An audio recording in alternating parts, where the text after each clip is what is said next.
Alive by Piers Paul Read, published in 1974. Book summary. Uruguay, located in South America, shares borders with the much larger Brazil and Argentina, with which it has a contentious history. While Uruguay thrived economically during the early 20th century, it faced difficulties in the years following the 1950s, with only landowning families continuing to prosper amidst civil unrest. During this time, a group of Catholic parents sought Irish priests to educate their children.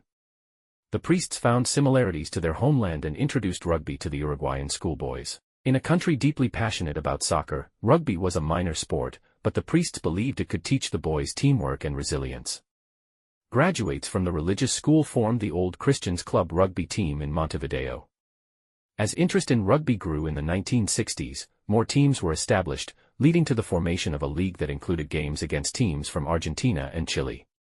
In 1971, players chartered a plane to Chile, and the trip was a success, prompting plans for another in 1972. On October 12, 1972, around 50 to 60 people, mostly from affluent landowning families, gathered to board the plane, captained by the skilled Julio Cesar Fernandez.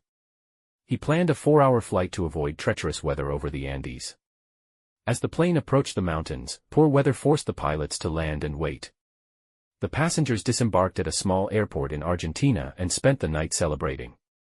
The next day, after some shopping and recovery from their hangovers, they received news that crossing the mountains might be possible. The co-pilot, Laguirara, assisted Fernandez in navigating as they took off again.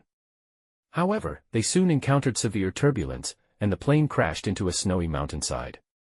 Many passengers died instantly or were severely injured, while a few survivors, including team captain Perez, tried to organize rescue efforts. The desolate, snowy landscape posed challenges for movement and visibility, leaving many in a state of confusion.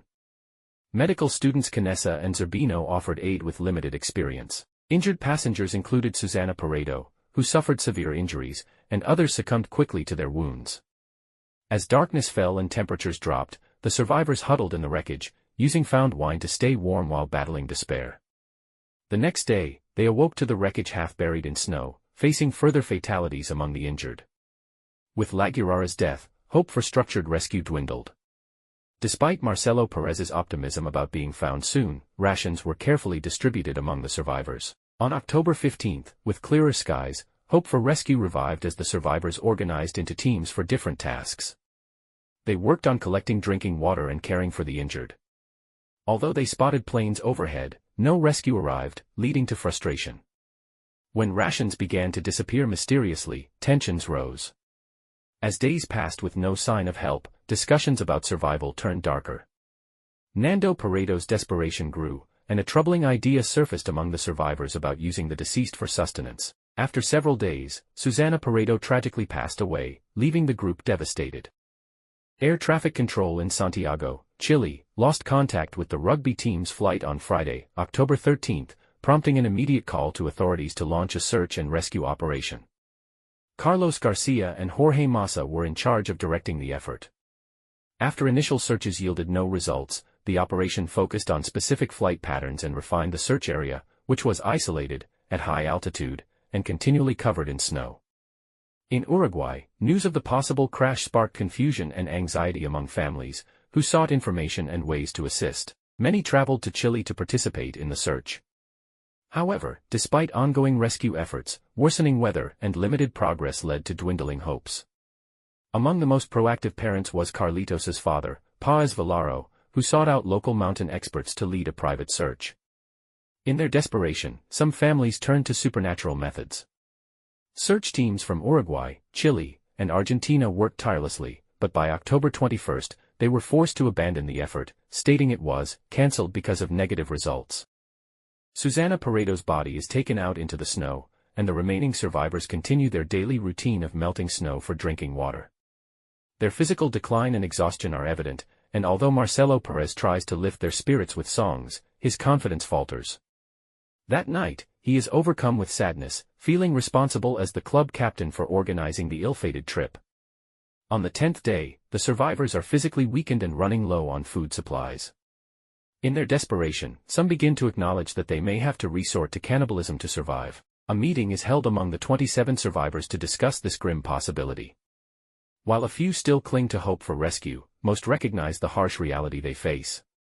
Canessa, along with 3 others, ventures out and retrieves meat from the first body they find, cutting 20 strips to dry in the sun. He offers it to the group, and despite his revulsion, he takes the first bite. Gradually, others follow suit, watching for any negative effects, but none seem to occur.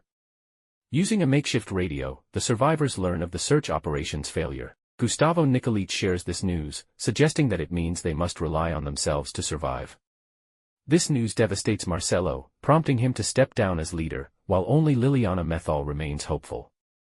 Nando Paredo expresses a desire to leave the crash site, but others convince him to let the healthiest attempt the journey instead.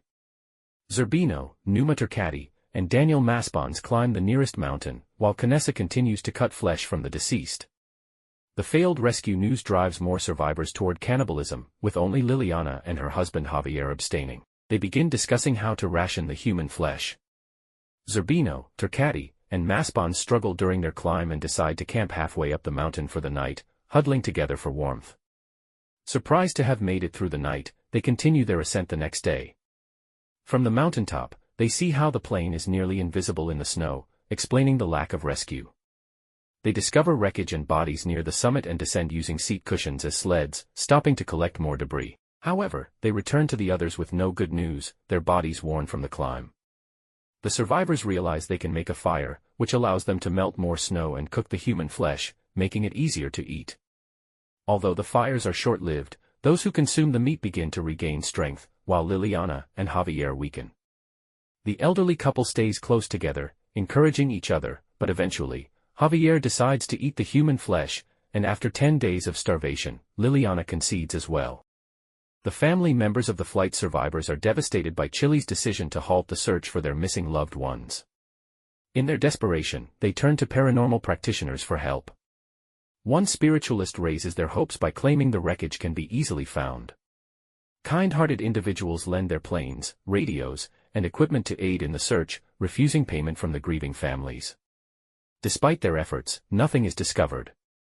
Feeling compelled to act, the male relatives decide to travel to Chile, even though they've been warned that their quest is futile. Amidst Chile's political turmoil, the Uruguayan men set out in early November to search the areas suggested by the paranormal guides, following their maps and instincts. Unfortunately, their efforts yield no results, and the unreliable predictions leave them struggling to face their families back home. After a month of fruitless searching, they resort to offering rewards and organizing volunteers to continue the search before ultimately returning to Montevideo. On the 17th day after the crash, the survivors begin to establish a routine, forming teams to handle tasks like cooking, meat preparation, and cleaning. The stronger members are selected for potential rescue missions. Each night, they gather for warmth, prayer, and conversation. On October 29th, an avalanche strikes the wreckage, burying many survivors.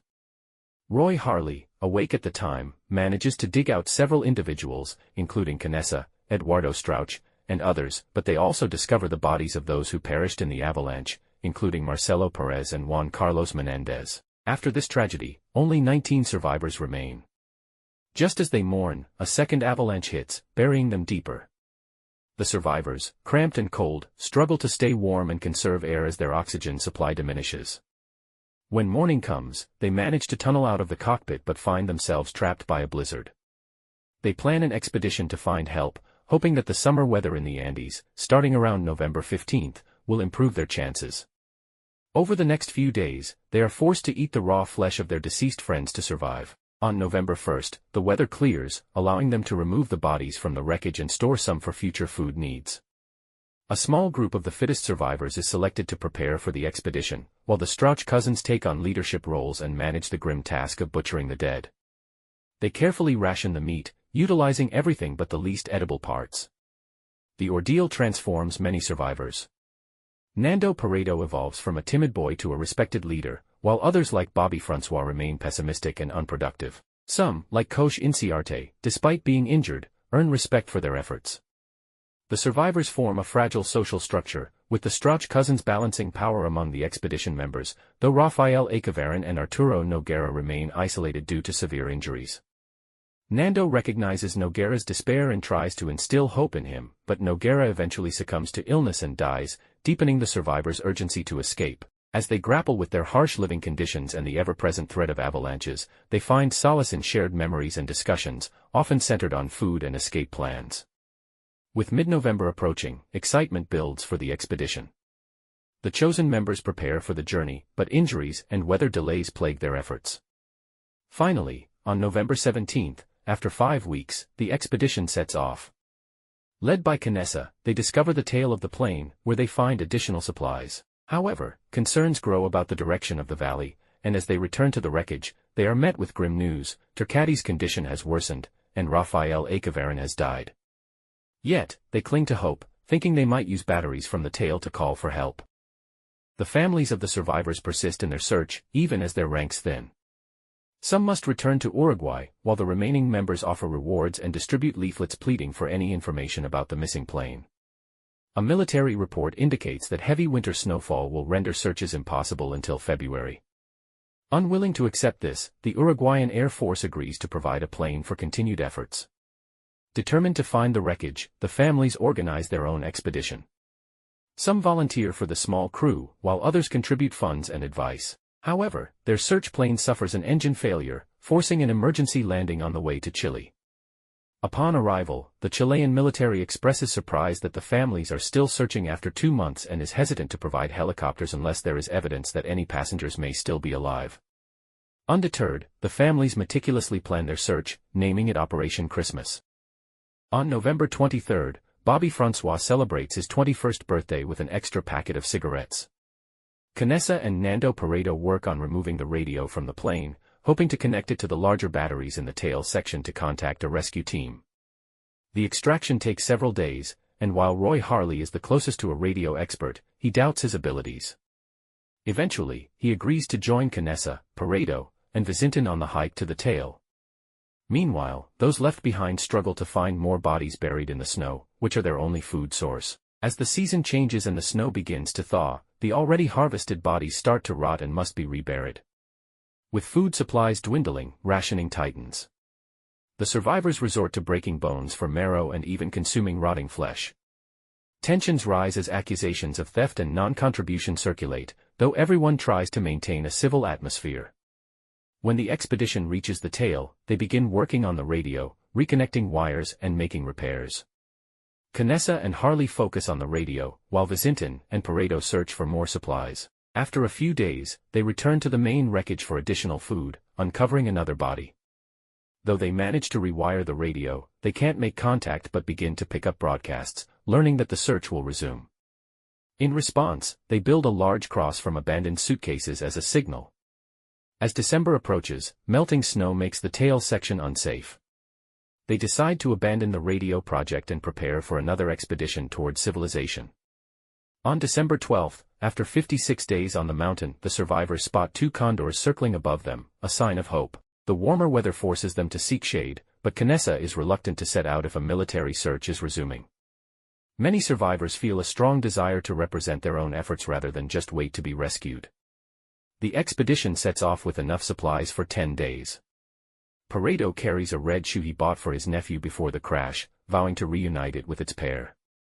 The journey through the snow proves grueling, and at night, they struggle to find suitable camping spots.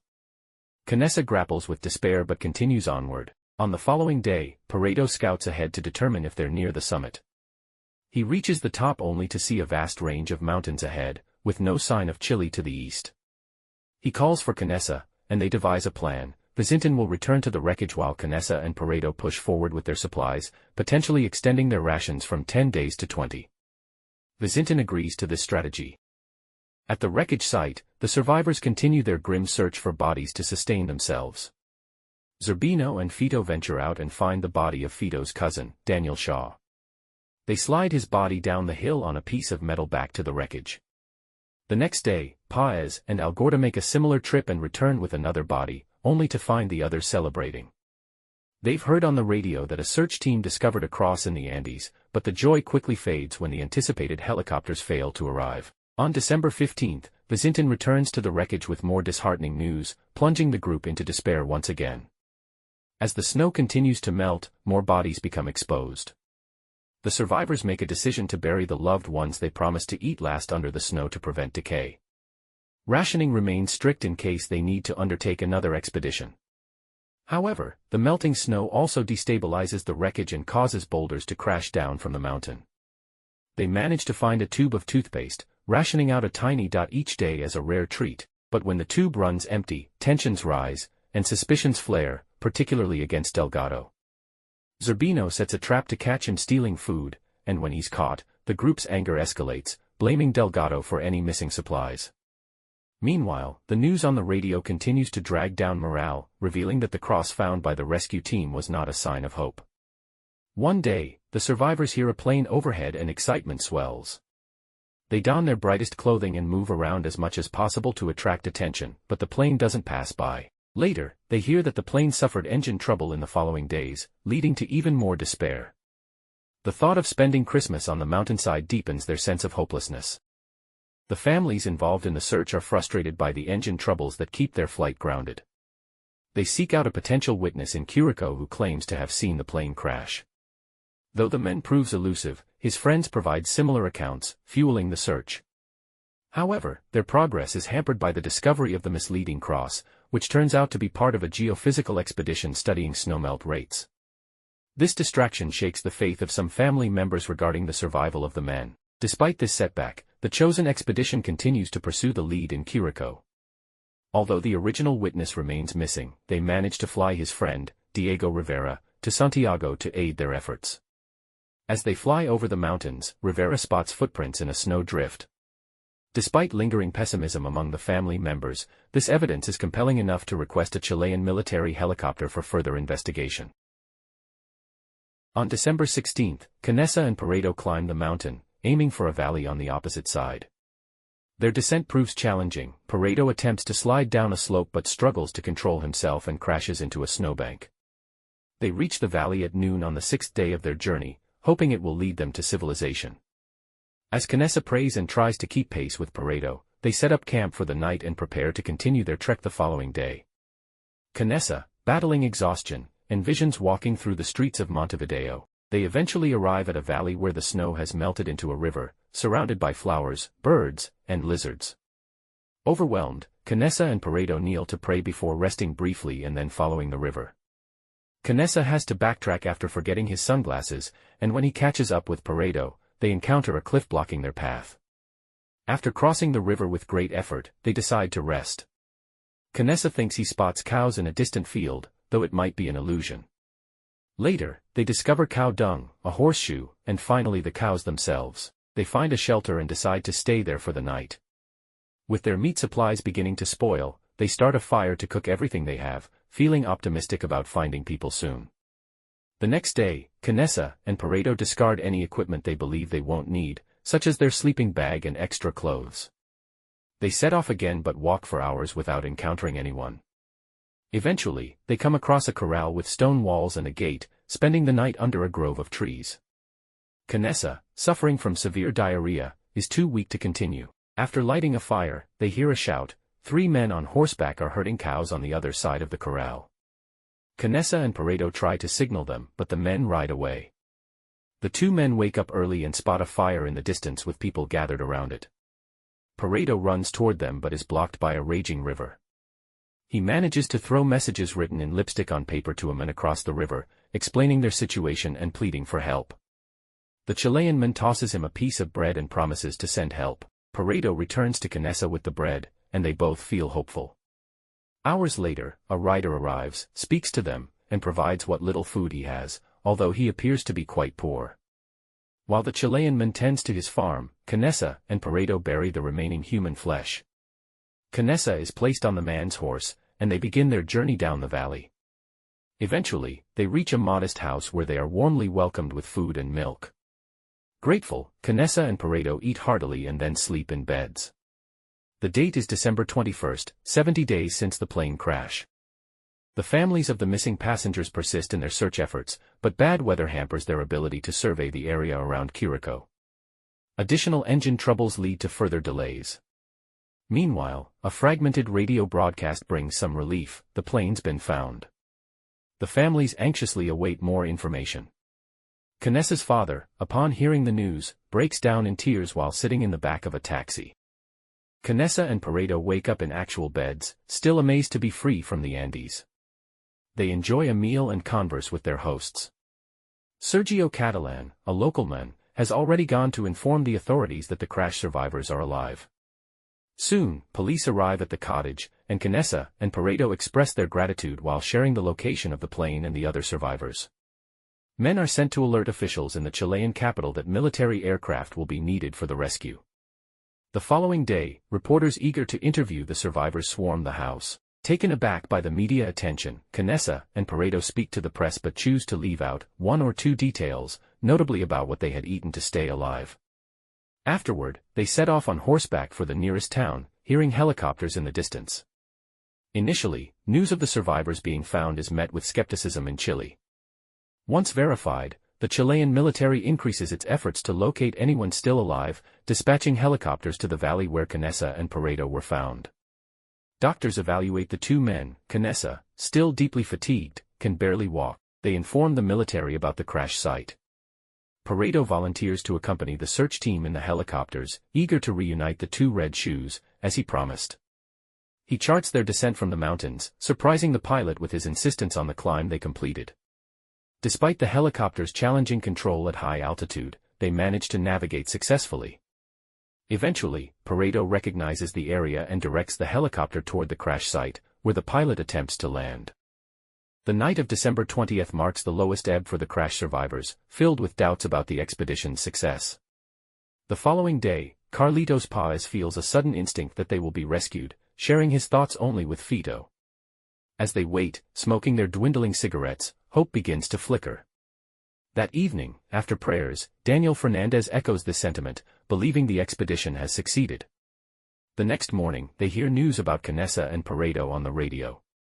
Though hesitant to get their hopes up, the report is too promising to ignore. They smoke special Christmas cigars they've been saving and tidy themselves up, opting not to bury the bodies of those they had cannibalized.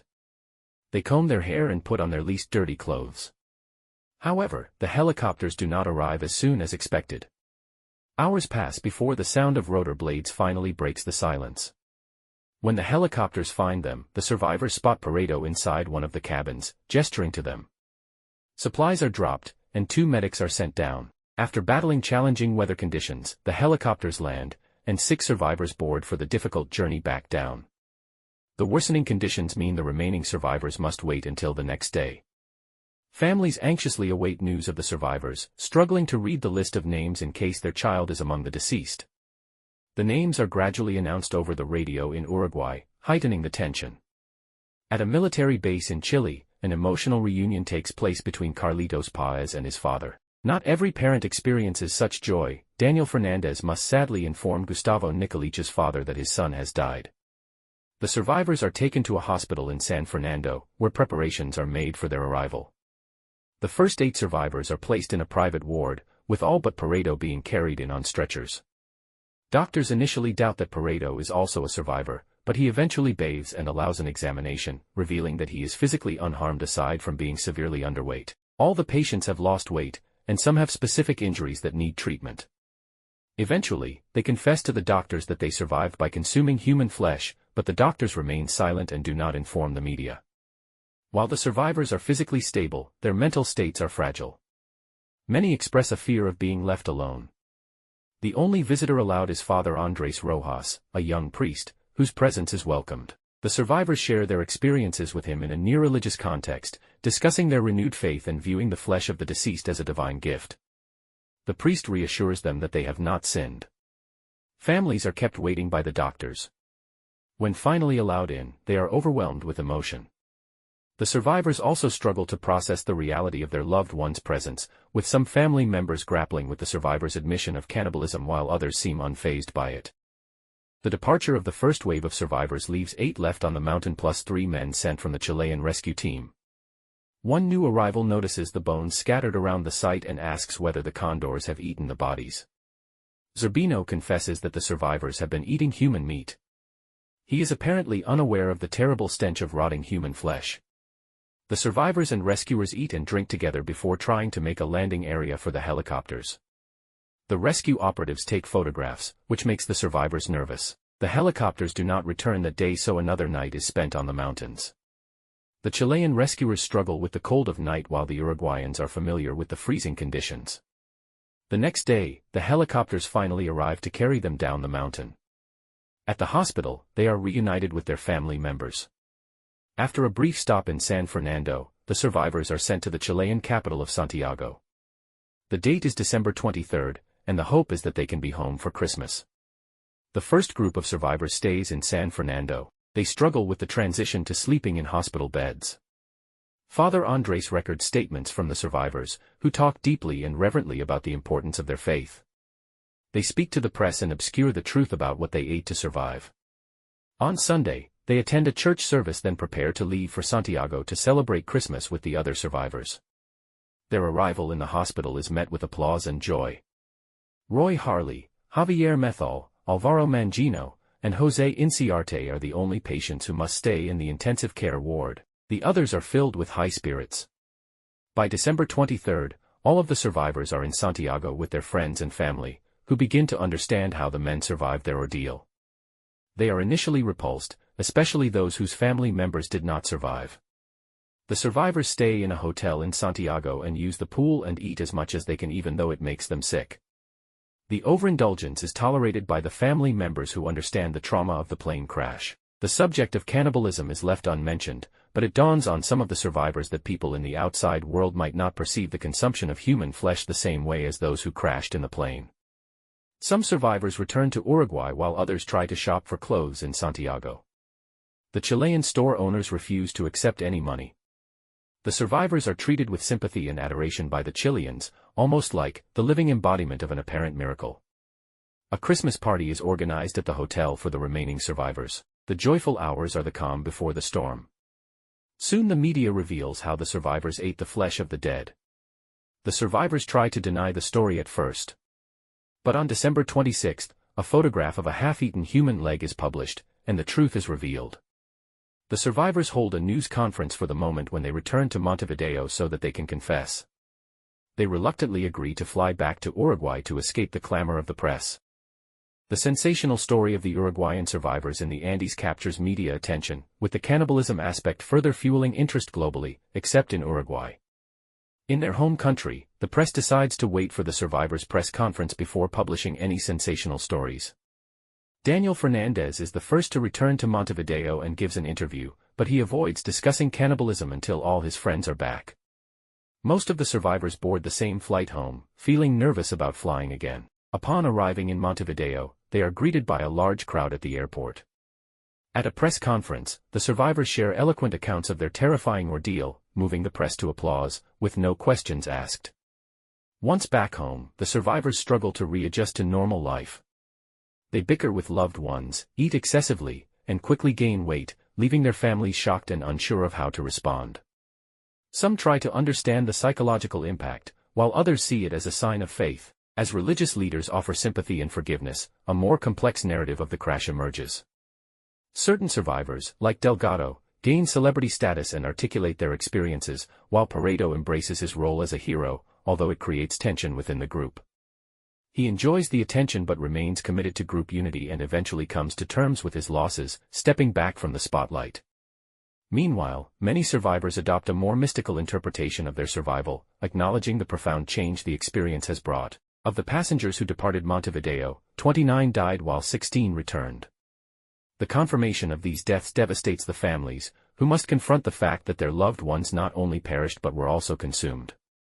Despite their initial revulsion, most family members support the survivors, framing the consumption of the deceased as a testament to solidarity, faith, courage, and serenity. An investigation into the crash attributes it to human error, revealing that radio communication was impossible due to insufficient battery power. As the survivors attempt to rebuild their lives, a Chilean recovery team is dispatched on January 18, 1973, to retrieve the remains from the mountainside. They bury whatever they find half a mile from the crash site, constructing a stone altar with an iron cross. After saying a brief prayer, they burn the wreckage and leave quickly to avoid triggering an avalanche.